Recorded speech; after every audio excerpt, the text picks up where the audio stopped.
bodies were so important. The rotation and orbit of all that makes up our universe serves as a clock to map changes and transitions. This helped the ancients understand that the change of the heavenly bodies were a mirror to the changes of all existence. December 21st, 2012 is simply a natural transition from one form of energy to the next, the transcendental evolution of man. This date is what's known as 0 point. Our sun, as well as our planet Earth, is losing its magnetic field as the Earth is slowing in its rotation. All the while, its base resonant frequency, also known as the Schumann cavity resonance, is increasing in accordance with the predictable sequence of the Fibonacci theory. At a cellular level, our bodies respond to an electromagnetic pulse. The ancients called this the sacred circuit. The cells receive this pulse from the brain, which receives its pulse from the heart, which receives its pulse from the Earth.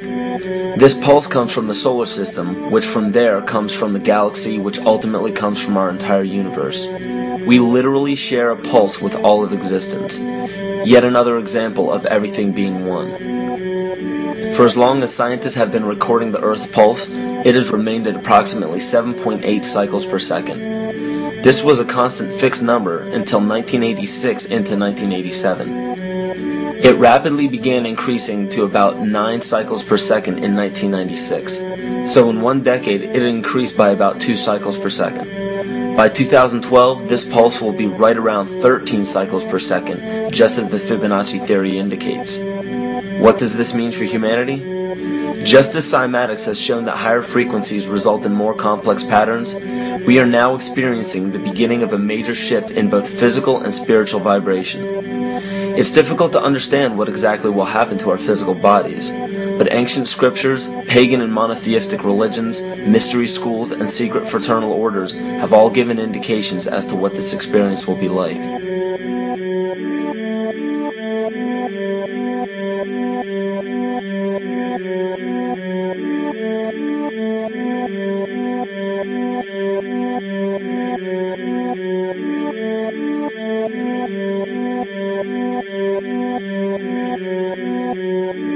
This will be the shift of the ages, the transcendental period of monumental changes to humanity. Those unprepared for this transition will likely not be able to cope with the rapid changes in the psyche. The only way to prepare for what is to come is what we have sought after for our entire lives: truth. Not the truth about governments, commerce, religions, terrorism, or anything external, but the truth within ourselves, within our psyche and our shadow self. Especially in Western cultures, we are taught that being normal means only being happy and never sad, only loving and never angry, only forgiving and never jealous. This sounds plausible, but it is not. We are not meant to repress any negative emotions because it causes imbalance. To conquer our emotions, we must embrace them, not fight them. We must acknowledge them and allow them to serve their purpose as we learn from them. The ancient Essene culture left teachings dating back about 6,000 years. They taught that our relationships with one another, with the universe, and with situations and events are mirrors of the parts of our psyche that need to be cleansed. Author Greg Braden beautifully explains this entire segment at great length in his work. His hard work and understanding of these subjects contributed largely to the marriage between science and spirituality. It is very important to understand that when you fear loss, fear death, fear war, fear terrorism, or fear change, you are giving others the ability to control you based on those fears. When you fight against poverty or against racism, when you fight for relationships or for freedom, you are outwardly attempting to repress that which has been placed before you to conquer inwardly. These situations are mirrors of our fears. This is why it is important to love and only love. Love those who stand with you, but especially those who stand against you. Don't look at your fears as a threat. Rather understand that this material world is only a physical manifestation of either the love or fear in your consciousness. It's as plain as day. All you need to conquer in your life is in your face. If you want to understand what your true inner fears are, analyze your ambitions and your inhibitions. Everything explained here about the esoteric agenda of the elite few at the very top is nothing to fear. They have been at work for thousands of years behind the scenes to manipulate humanity, and it has worked. Until now.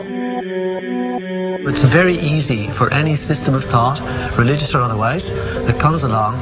It's very easy to play on that, to play on our insecurities, to assure us all is well, we'll all be taken care of, we lap that up. So don't blame religion. Blame our own insecurities, which has allowed religion to flourish and which has allowed so many systems of thought that are disempowering to flourish throughout human history. That's why we can't get out of it. Ron Sankley, Department Chairman, Chemistry, University of California, Berkeley, showed that DNA acts as an antenna for cellular upregulation. The primary function they taught us about what DNA is about. It's a receiver and transmitter of photons, light, and phonon sound. For what? Cellular upregulation, meaning that their water molecules, the pyramid power around the DNA spiral energizing strands, are taking in the spiritual energy of love vibrations and then sending it out for manifesting, precipitating in a quantum field, the physical matter of the body. These are hertz, frequencies, or cycles per second that the musicians can retune their instruments to play and experiment with. Why? Again, these are the Creator's musical scale, the original solfeggio, buried for 3,000 years in the Bible.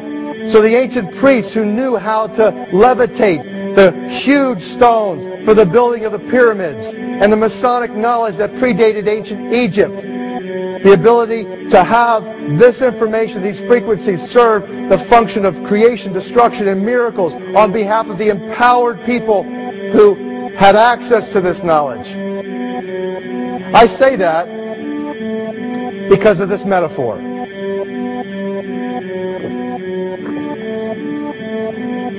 This is the difference between the power of our Creator and anything else, particularly evil.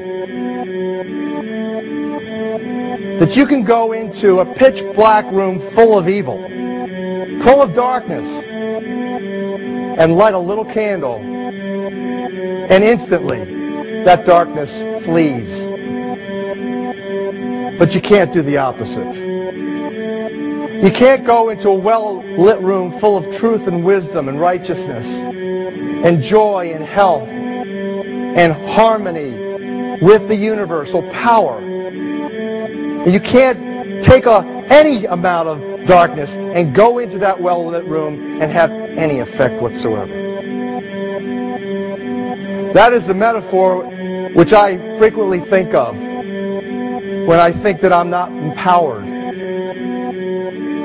It is the greatest lesson for me, and I think for everybody else, to know that we're on the winning side and that we win in the end. As you are watching this, understand that it is not a fight to be fought. It is not a war to be waged. No gun rights have to be exercised. Not a finger has to be lifted. Most people wonder how one person can make a difference. They ask that if all this is so simple and this information is available, why hasn't someone else conquered their fears and changed the world for everyone else? This is the most difficult and beautiful conundrum to our lives.